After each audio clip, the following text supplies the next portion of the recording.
here before it goes live there.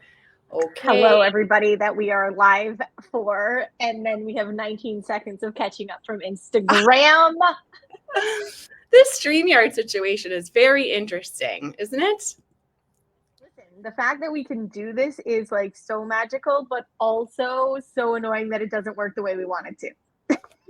Well, we're here today to talk about the book that's coming out in 9 days. 9 days, baby. Time is going by really fast, isn't it? This year has been a year of like time travel. It feels like it's been super fast and super slow at the same time. How is that possible? I don't know, because January seems like so like 3 years ago. This What were we summer doing like in a January? year ago. What I were don't we even know doing what I was in doing. January? No, Allie and Marlene told me that their book came out this January. That seems like 2 years ago. Literally have no recollection of January. Listen, we went to New Mexico. We did. That was like not even 6 months ago. That was 5 months ago. That was your birthday in That was August. the countdown to Modern Elder Academy. We went to celebrate as a group in Santa Fe, New Mexico. Because Gabby turned 50 and won a contest. 0.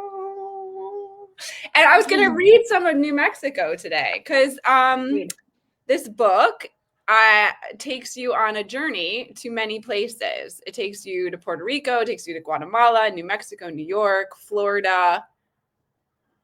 I forget where it takes you. Yeah. And so the reason I was doing a lot of traveling is because this crazy ass city girl decided to fall in love with nature. I don't even know how that happened. Back to your treehouse roots. I was always addicted to cities. Like I always felt the most alive and excited and inspired by cities. And I also felt like I could navigate cities really well. And I always felt like nature was super confusing. It was kind of like, I don't really understand how one, like, especially off-grid living. And then I ended up living off-grid and building off-grid earth ships. None of it makes any sense, but it all makes a lot of sense. So I was going to read a little bit. There's a part, let's see, what season of the story is this? So this is chapter 6. We're in September of 2020.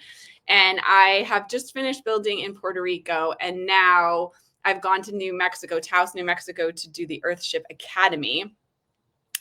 And Taos is near the Rio Grande River, which is one of the most magnificent places I've ever been on the planet. I've been a lot of places, and the Rio Grande River is just magnificent. And you have to climb down into the gorge to get into the river. And then next to the river are hot springs, natural hot springs that humans have been visiting for ages. They use it.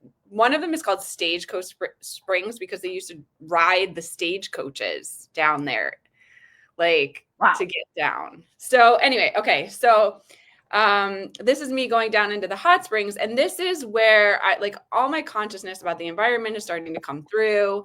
And I'm starting to realize like, oh, I'm not in right relationship with nature. Like nature is something that I've taken for granted.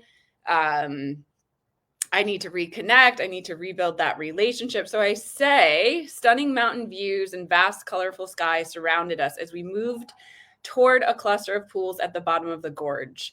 With each downward step, I felt more energized and alive. The closer I got to the artery of the earth, the more enchanted I grew with its natural beauty. Ruins of an old bathhouse and traces of stagecoach roads added a mysterious history to an otherwise unspoiled treasure. A few people soaked in the little lagoons of hot water tucked away between rocks. I slid out of my clothes and into the bath, grinning from ear to ear, radiating geothermal joy. A quiet reverie came over me as I soaked. I put my hands on a heart-shaped stone and felt my spirit offering the Hawaiian Ho'oponopono prayer for healing. I love you. I'm sorry. Please forgive me. Thank you. I repeated it silently like a mantra, reaching out for reconciliation and reconnection with Gaia, mother of all life. Salty tears melted in the sulfur waters as I waited for a response from the rock. The fact that the sun warmed me, the moon awakened me, and the stars inspired me. the fact that everything I need is given to me as a gift without debt. These were miracles. Okay. So good. So good. And you and I, as well as some of our other compadres, spent some time in the hot springs outside Santa Fe when we were there. Yes. What was your experience? I know that you've spent some time there. What was your experience of being in New Mexico?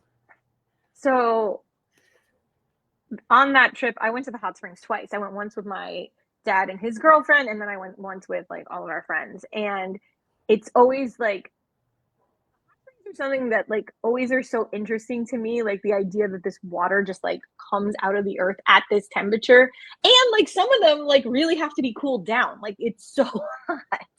And it is sorry, I got calls coming in. All right.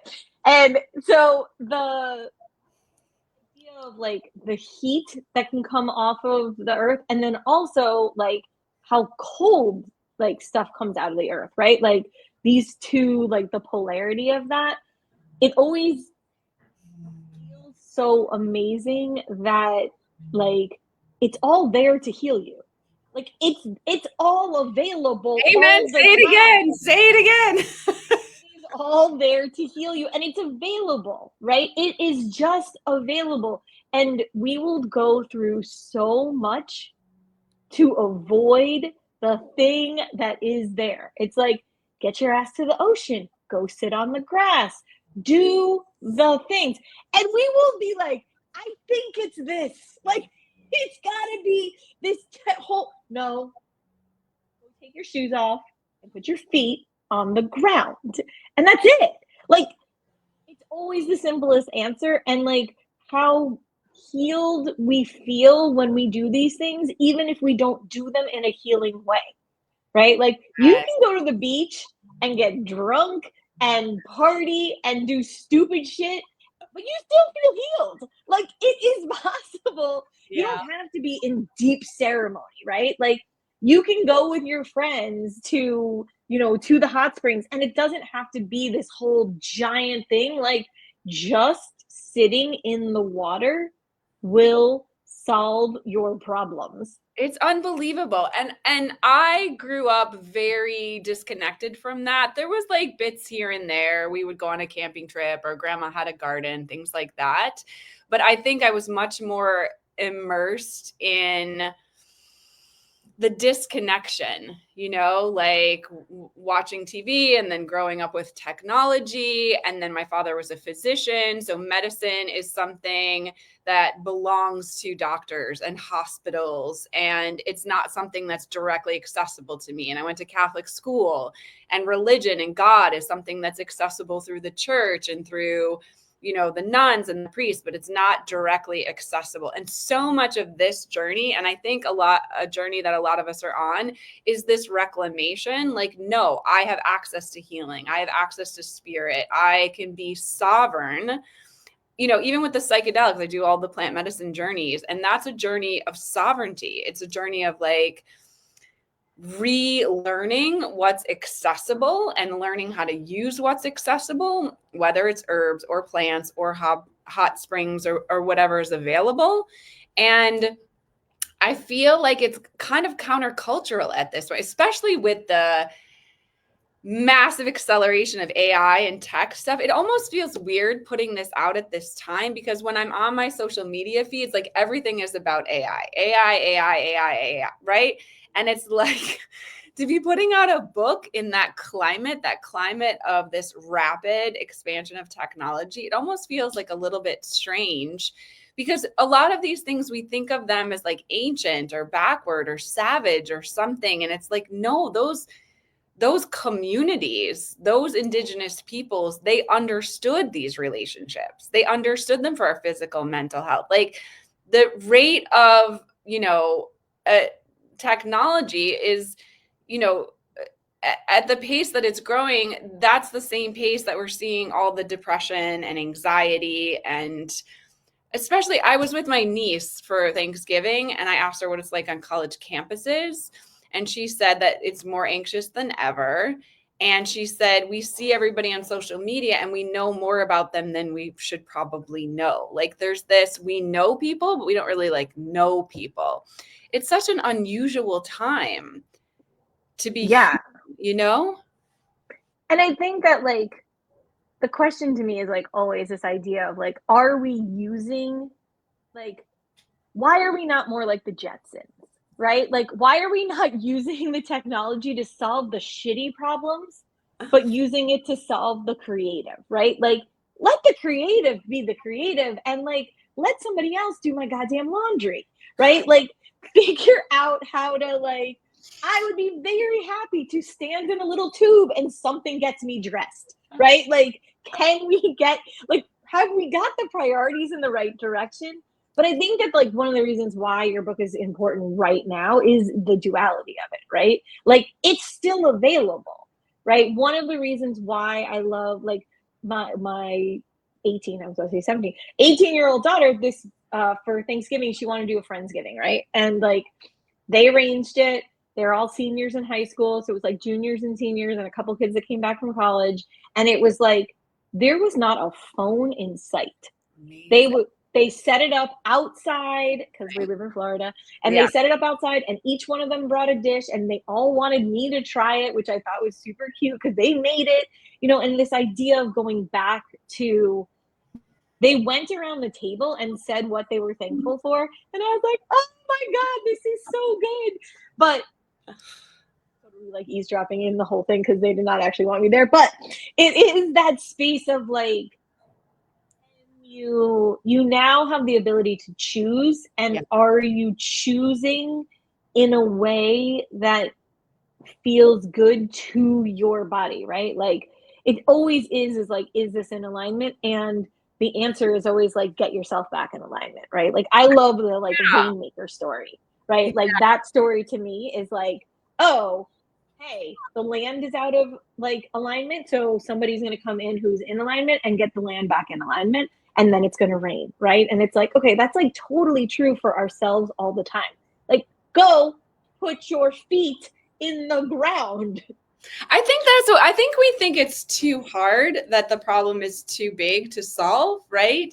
And what I learned, I went to an extreme because that's how I am. I'm like an all-in kind of person. So I went to like living on farms, eating what I could grow, living off grid, like super rustic situations, right? Because I have to do that for myself. But what I picked up along the way and I brought back into modern life was like a different relationship. I'm much more conservative in my resources now than I've ever been. As you know, I only shop at thrift stores. Like I'm not doing fast fashion. I'm like much more mindful about the quality of food that I'm eating and making sure that like that's an integrity and the quality of the products. Like you can't be perfect all the time, obviously, but I'm mindful about buying single-use plastic. Like I carry a water bottle with me everywhere I go. Can I just fill up the water bottle? Like what can I do?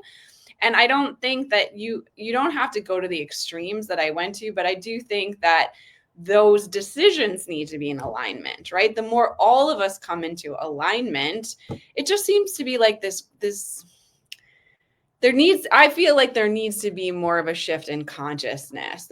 We need to assess, like, is it really all about just extracting everything that we can, taking everything that we can, making all the money, making things more fast, more convenient, or can we balance that? There's not going to be a planet for people to come home to if we don't take care of the things. I mean, I included some of the more difficult conversations in here about environmental conservation and like what we're facing and stuff. I didn't want to make it depressing, but if you go down that rabbit hole, man, it's a sad like, you know, future that we might be facing if we can't all move. And that's what I loved about the plans. I felt like the plans were guiding and supporting so that I could do things differently without, like, it doesn't have to be total disruption, you know? Well, and I think that like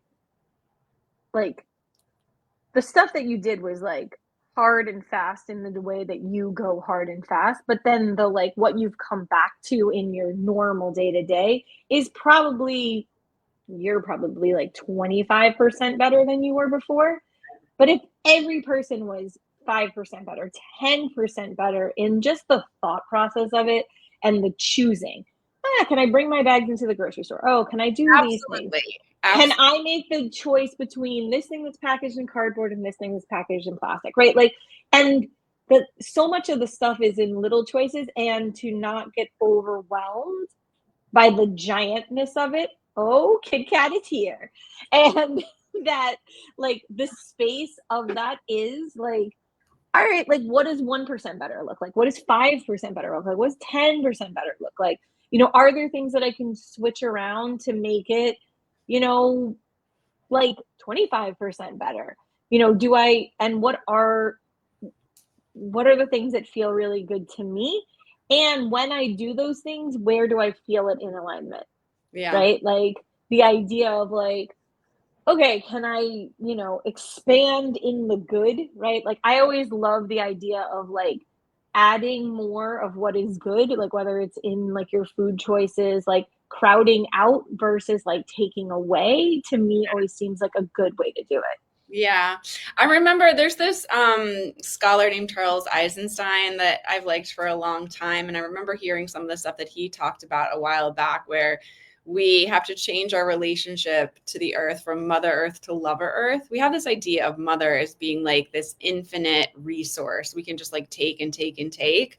Whereas Lover is about reciprocity, right? And so much of my journey was about reciprocity. What is my reciprocity? What is my responsibility? What is my accountability? How do I want to give back? This book, a lot of this book is about giving back. I didn't even feel like all the gifts that I was given on this journey should be just held for myself. I really did feel like in the expression of it, that was part of the giving back. And as you know, writing a book is really hard because you listen to me complain about it all the time, and getting through all of the resistance and all of the obstacles and all of the editing and all of the publishing and all, like, you need to have a strong motivation to do all of that. And part of the motivation for this was that reciprocity. Like, everything that I've been given, I owe it. I owe it to express. If this impacts one person or 10 people, then that has a ripple effect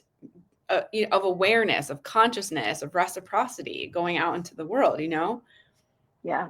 And that, I think in that reciprocity, it is like being able to see like the small impact and all the ripple effect it has, like for in so many different ways, right? Like, you know, if I asked you like, a year into the book, like, is this thing, really like, how do you feel about it? You were like ready to throw the whole goddamn thing in the trash, right? But then it's like, then there's these moments of like, you send a chapter and I'm like, oh my God, this is so good, whatever, that there is the space of like knowing that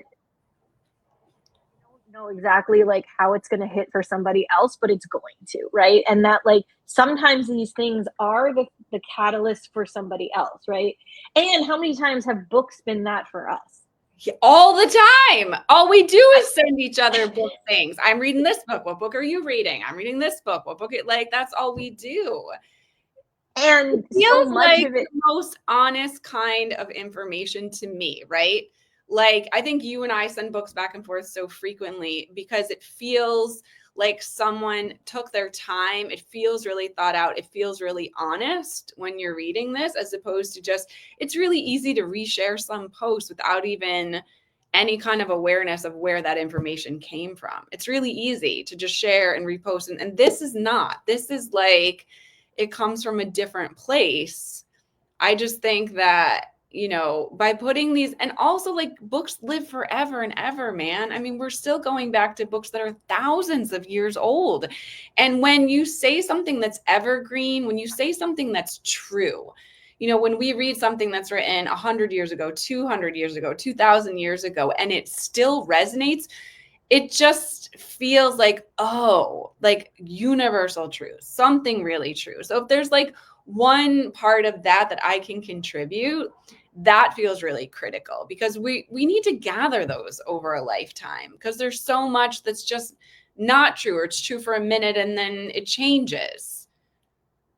Yeah, and I think that, like, it's also really cool to be able to have that mark in time, right? Like, there's something really cool about, like, in the between the years of 2020 and 2022, this was the experience, right? And your experience in that time was so different and so the same as everybody else's, right? Like, in the book, you're, you know, traveling around when most people were stuck at home, right? Like, you make a voyage across the United States and you like the thought of like you're driving along and you can't even like go into a rest stop and eat, right? Like you're having everything is to go. And like by the time you get to Miami, you're like home, but you can't like even see your people because half of your people have COVID and like the other half are worried that you do, right? And like there is this like space of like really understanding that this period of time is this is your truth for that, and that like 50 years someone could read this and be like that shit was wild, right? Well, Yeah, that I just feel like these things are happening and there's the been that this weird phenomenon post-pandemic, because half of the book does occur during the pandemic. There is Mhm. this post-pandemic phenomenon where I think we're all trying to pretend that it didn't happen and yet still feeling the effects of it. I don't know many people that have no feeling about it having happened. Like my niece that I mentioned earlier, like missed her high school. She was like a freshman. It went online, Mhm. and she ended up doing some of it online, skipping it and going into like Broward Community College. Like, I don't know anybody that is not going to have any kind of long-term impact. And yet we're in this era of like, next, like, okay, but like also this happened. And a lot of people had a transformative experience, good or bad. That's, we're not even really talking about that anymore. And it wasn't that long ago, you know? Well, I think that it's also like in that space, like I think we're in that space right now too of like it hasn't been long enough, but it Yeah. hasn't, like it's hard to reflect on something that was like for each person was over at a different time and like things happening and whatever, Like your right? dad, And like your dad was still in it when we saw him yeah, 5 my months. dad, it was the first time not the first, I had seen him once before that in 2024, but that was the first time I had seen him since the pandemic had started. And so that's like a weird experience of like, you don't see your parent and that they're aging and all of the things. And you're like, oh, okay, this is 4 years, like you see him on Zoom and you see him whatever, but like to physically be in their presence and be like, okay, like how much of it is real, right? Like there were moments in my like not seeing my father for 4 years that I had the thought like, okay, like what if his health has really declined and he hasn't told us? What if, like you don't know? And so those pieces, I don't think you can like reflect back until it's all the way unwound. I think that it's very similar to like the Great Depression or like wars or things like that, where because it was happening globally Yeah. versus something more like 9/11 or like those things impacted people, but unless you were in those places or actually it's Yeah. like the experience is a shared experience and a different Yeah. So hopefully when people buy my book in 9 days, one. 9 days. Go buy the book. when people buy my book in 9 days, they can reflect and think about maybe some of the impacts the last couple of years have had on them. Hopefully it will be a catalyst for some reflection and some integration. I think integration is so important, or we just hold that tension going forward and we don't know why we feel bad, but we feel bad. So I'm hoping that is some of the, yeah, paying it forward that people will get when they read The Last Ceremony. Buy the book. Go do the thing. Okay, you guys, 9 more days. We'll see you for live tomorrow. Love you. Thank you for your support. Bye for now.